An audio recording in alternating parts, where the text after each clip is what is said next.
Senhores telespectadores, o nosso programa de hoje é na cidade do Porto.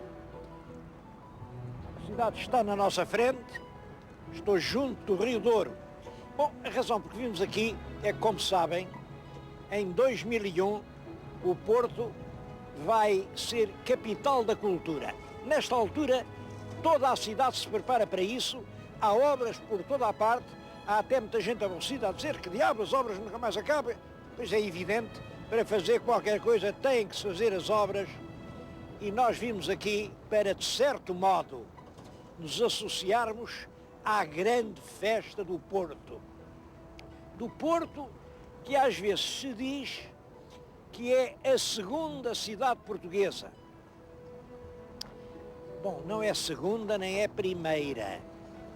É, na história de Portugal, Lisboa e Porto têm funcionado como os dois êmbolos de um movimento constante. É à volta desta tensão Lisboa-Porto que Portugal caminha em frente. O objetivo deste programa, e talvez faça mais alguns, é mostrar exatamente isso.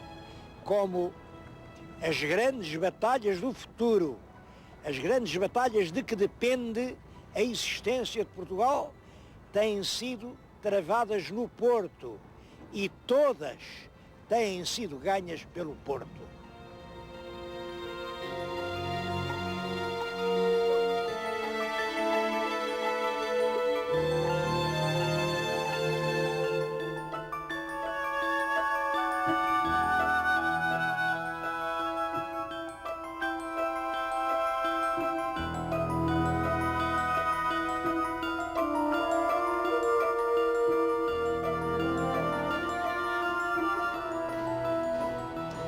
Um lugar muito bom para evocar as origens do Porto é este Terreiro da Sé.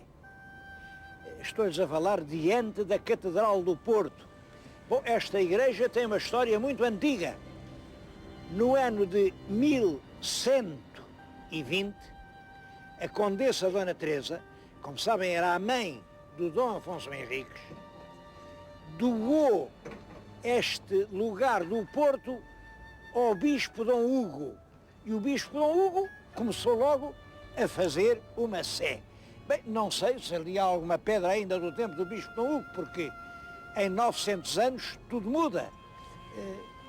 Há ali pedras de há muito tempo, há ali pedras extremamente significativas e quase desconhecidas. O senhor telespectador, repare bem, ali na torre do lado de lá, neste contraforte, ali a certa altura, já lá no cimo, que santinho é que eles esculpiram? Reparem, uma nau, um navio. Aquele navio, aquilo deve ter sido esculpido ali, tudo indica, pelos meados do século XIII. Portanto, quando Dom Afonso III, o bolonhês, conseguiu apoderar-se do governo de Portugal. Quem sabe se aquele navio não tem nada a ver até com a adesão calorosa e entusiástica que os portuenses deram à vinda do bolonhês, que veio no navio, veio de França. Pensa-se que é a escultura mais antiga a representar um navio em Portugal. O interior tem coisas do século XIII, XIV, XV, XVI, XVII, XVIII, até XIX. E aqui no Adro também há. Olhem, a igreja, como sabem, é do século XII, XIII. Estes palácios à volta este é do século XVII. Aquele, o Paço do Bispo, é do Nasoni, é do século XVIII. E além vem aquela obra, eu não sei dizer-lhes de que diabo de século é aquela obra, hein? Sei que ali já houve um edifício que era a Casa da Relação, quer dizer, no fundo foi a Câmara do Porto durante séculos. Mas isso ardeu completamente, ficaram assim umas ruínas, e em cima das ruínas estão agora a fazer aquilo. Eu acho que é cedo para falar. O que é que vai resultar dali? Eu estou inquieto. Numa cidade como o Porto, as pedras são sagradas. O Porto é uma cidade monumental. Se eu tivesse que dizer que houve um lugar onde Portugal nasceu, eu diria que foi aqui, neste Terreiro da Sé. Não há nenhum lugar tão importante para a história nacional como este Terreiro da Sé. Olhem, até foi aqui que se pensou em meter a cidade de Lisboa no Reino de Portugal. Está além um pequeno monumento que diz que foi ali que o Bispo do Porto, Dom Pedro Pitões, falou aos cruzados. Os cruzados vinham do norte da Europa, eram fortes guerreiros, ávidos de ganho, queriam ganhar e iam a caminho da Terra Santa. E o Dom Pedro Pitões ali, eles estavam aqui por esta encosta a ouvi-lo, e o Dom Pedro Pitões disse: se vocês querem é destruir os inimigos da Santa Fé Cristã, para que é que vão tão longe? Tem-nos aqui à porta, olhem, isto aqui é cristão, mas um pouquinho lá abaixo fica Lisboa, que está no poder dos infiéis. Vão conquistar Lisboa, não percam tempo. Lisboa também está em poder dos nossos inimigos. E tais coisas disso, falou muito bem, ele devia falar muito bem, porque realmente os cavaleiros cruzados pensaram: tão santa era a guerra lá na Terra Santa como aqui em Lisboa, e Lisboa sempre era um bocadinho mais perto. E foi por isso que em 1147 ajudaram ela, rei Dom Afonso Henriques, a conquistar a cidade de Lisboa. Isso aconteceu em 1147. 100 anos depois, em 1247, o Dom Afonso III, aquele que eu digo que vem naquele navio, estabelecia, era senhor do governo português, porque o Dom Sancho tinha sido derrotado e estava já sem mandar nada, e ele passava a fazer de Lisboa a capital do reino. Mas foi aqui, neste Terreiro da Sé, que se decidiu o futuro de Lisboa. Estou a falar e ouvir pancadas ali, e termino inquieto. Vamos lá ver o que vai sair dali.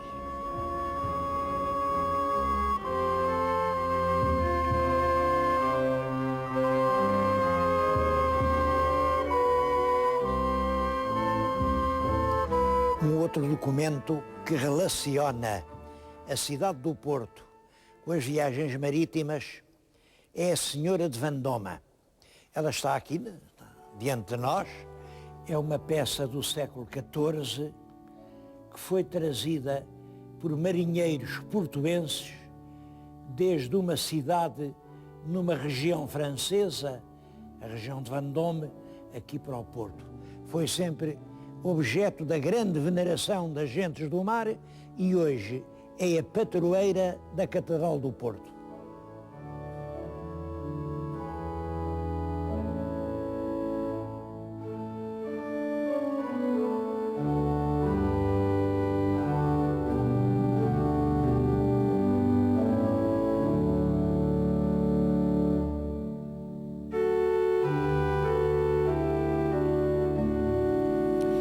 A propósito de imagens, queria-lhes contar uma coisa extremamente curiosa. Eu agora estou a falar aqui num templo, que é uma igreja paroquial, que é Nossa Senhora da Vitória. Ninguém sabe que Vitória seja. Agora conta-se, aqui havia uma sinagoga, depois acabou a sinagoga, começou a igreja, depois, portanto, era a vitória sobre os judeus. E isso não tem grande sentido, isso não deve ser verdade. Houve realmente aqui uma batalha nessa batalha alguém ganhou e alguém perdeu. Quem ganhou mandou construir um templo a Nossa Senhora da Vitória, que era uma ermida aqui, antiquíssima. Bom, depois isto foi destruído, depois ardeu, e já no século XVIII fez-se outro novo grande templo, que é este que estamos a ver. Agora o que tem graça é o seguinte: a imagem da Senhora da Vitória também foi destruída. Bom, e então, aqui, a confraria mandou fazer uma imagem nova a um grande escultor do Porto. Isto é nos fins do século passado. Manda fazer a imagem ao grande Soares dos Reis. É, porventura, para mim, o maior escultor que até hoje houve em Portugal.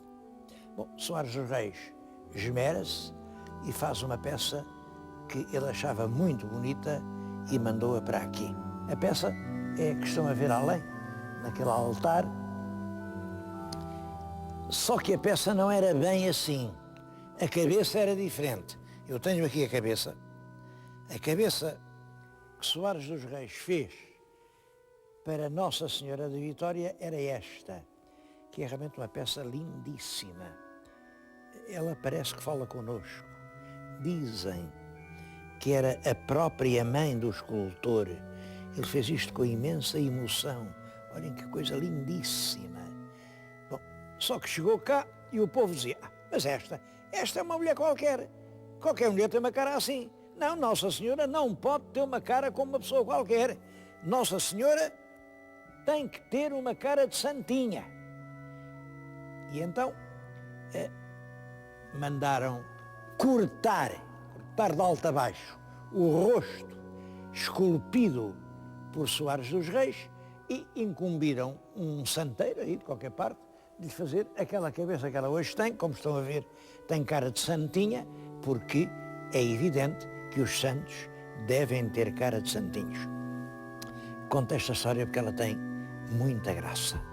É que realmente Soares dos Reis estava a um nível cultural muito superior àquele em que se encontrava o público ao qual ele destinava as suas obras.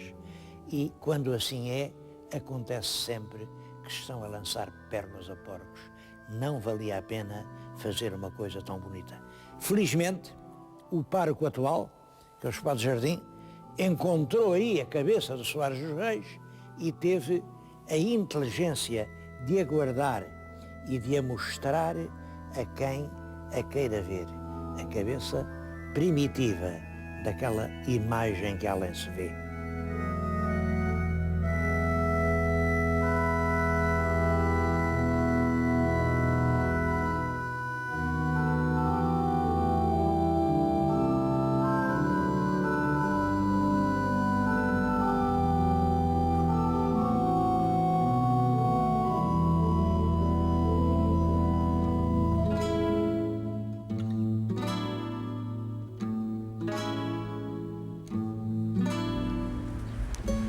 Uma intervenção decisiva do Porto no processo político português é a Revolução de 24 de agosto de 1820. Eu vim recordar isso aqui exatamente no Campo de Santo Ovídio. Bom, agora já não se chama Campo de Santo Ovídio, porque depois dessa Revolução mudaram-lhe o nome e chamaram-lhe Praça da Regeneração. Os portugueses, durante muito tempo, preferiram chamar regenerações às revoluções que faziam. Esta foi uma verdadeira revolução, mas chamaram-lhe Regeneração e a praça ficou com o nome de Regeneração. Agora, chama-se Praça da República. Estamos sempre a mudar o nome às coisas. É a Praça da República. Estou a falar-lhes em frente do próprio quartel. Foi daquele portão que, com os tambores a rufar, saíram as colunas que depois vieram a alinhar aqui neste terreiro. Isto agora é um jardim, como veem, é um jardim bastante bonito, mas naquela altura era apenas uma parada, era terreno liso. Formaram, vieram os outros regimentos dos outros quartéis da cidade, formaram uma coluna compacta e era de manhã, era o nascer do dia, E a primeira coisa da Revolução foi ouvir em missa. Depois de ouvir em missa, foram daqui para a Praça Nova. A Praça Nova é aquela onde hoje está, que estão a ver, é a que estão a ver. E ali deram uma salva de 21 tiros e proclamaram que havia agora um regime novo em Portugal. E havia. Essa revolução instaurou no nosso país o liberalismo. É essa revolução que acaba com a monarquia absoluta e que vem reunir cortes e fazer uma Constituição. A Constituição de 1822. Isso era muito importante porque, é claro, nós já nessa altura estávamos a atrasar muito. Já em toda a Europa, enfim, as ideias liberais estavam a dar forma aos Estados. Já não se acreditava que o rei era rei pela vontade de Deus, mas pelo contrário, era rei por um mandato do povo. Era a teoria do contrato social do Rousseau. Bom, é essa revolução que é feita aqui no Porto, em 1820. Tenho pena que isso não seja mais comemorado no Porto. Estou-lhes a falar, tenho na mão um pequeno livro que é escrito por um dos autores da Revolução, porque quem preparou a Revolução não foram os comandantes dos regimentos, foi um grupo de intelectuais do Sinédrio, chefiados sobretudo pelo Fernandes Tomás, que era o mais responsável de todos eles. Mas esse grupo prepara em silêncio, com método, uma mudança do Estado em Portugal. É um deles, Xavier de Araújo, que escreve este livro, Revelações e Memórias para a História. É hoje um livro raro e conta a Revolução do Porto de 1820. Eu sei que agora, com este período do Porto, capital da cultura 2001, vão ser editadas várias obras. Não sei se estas memórias da Revolução do Porto estão ou não incluídas, mas, enfim, oxalá que estejam, porque é uma das fontes mais diretas e mais bem escritas e, apesar de tudo, mais imparciais sobre a Revolução. Quanto ao mais, aqui no campo, na praça, não se fez monumento nenhum, houve muitos projetos e há alguns monumentos, eu vou mostrar-lhes os monumentos que estão aqui no campo de Santo Ovídio.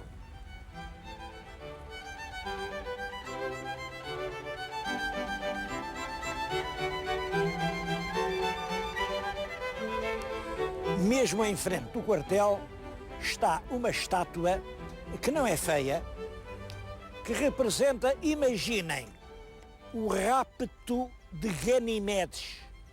Vamos lá ver que história é esta do rapto do Ganimedes. O Ganimedes é este menino aqui muito bonitinho que ali está. Ele está escarranchado no corpo de uma águia. A águia é o Júpiter. O Júpiter, como sabem, é o deus dos deuses e representa, na mitologia grega, o deus, é a força do espírito.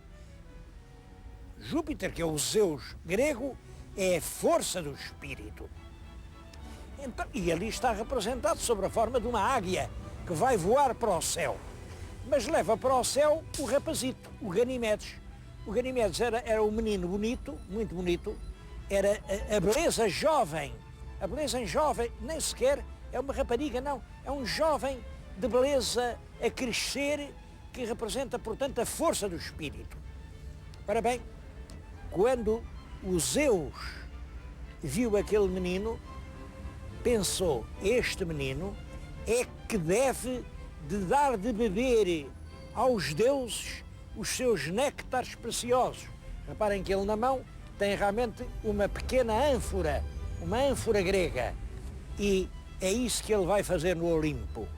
Com aquela ânfora vai alimentar os deuses. O sentido da estátua é, portanto, o de que é a beleza do espírito que alimenta os espíritos superiores. Nós hoje sentiríamos tentados a dar-lhe umas interpretações muito mais malévolas. Mas não é nada disso, não é nada disso.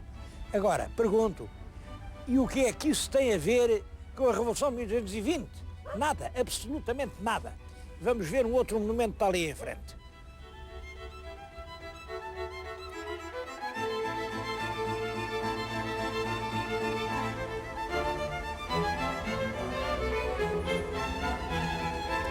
Outra estátua aqui do campo de Santo Ovídio. O Baco. Aquilo é um baco. Aliás, é uma belíssima estátua. É do escultor portuense Teixeira Lopes. E, de facto, é muitíssimo bom. Como sabem, o Baco é uma divindade da mitologia antiga. Hoje julga-se que representa o vinho. Não é bem isso, não é o vinho. Baco representa a própria natureza. É o Diónisos. São as forças criadoras do mundo. É realmente o que faz a vida, o que está debaixo da terra. Bom, e que, portanto, é a própria força da natura. E contrapõe-se ao Apolo. O Apolo, que é a cultura. Penso que aqui no Porto havia razão para fazer esta estátua a Baco, porque até como uma alusão à riqueza do vinho do Porto. Agora, como veem, também isto não tem absolutamente nada a ver com a revolução que implantou o liberalismo em Portugal. Quero dizer que essa revolução é em 1820 e não durou muito tempo, porque era uma revolução feita por uma elite de intelectuais, de homens de cultura superior, que imaginaram um tipo de Estado e uma Constituição que, de facto, estava acima do nível dos interesses.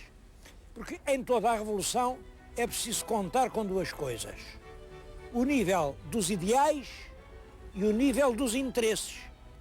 E quem acaba sempre por ganhar não são os ideais, são os interesses.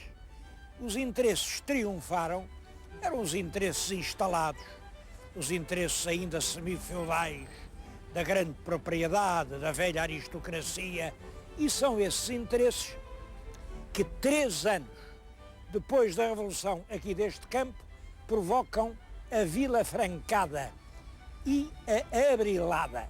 Isso deita abaixo a Constituição, regressa-se ao regime absoluto, porque realmente a Constituição não condizia com o nível cultural português. Eu acho isto curioso, porque isto tem muito a ver com aquela história que eu lhes contei há bocadinho da cara da Nossa Senhora de Soares dos Reis. Também o Soares dos Reis faz uma cara com uma expressão artística que estava fora do nível da compreensão das pessoas a quem ele se dirigia. Bom, o resultado é que 3 anos depois daqui da Revolução do Porto, de Santo Ovídio, restaura-se em Lisboa um regime absoluto e é necessária uma campanha militar para termos, de facto, o liberalismo em Portugal. Também essa campanha passa no Porto. Essa campanha só pôde triunfar em virtude da adesão unânime e corajosa da população portuense. Bom, mas estamos no fim do programa e falar no cerco do Porto é um assunto de um programa que faremos a seguir.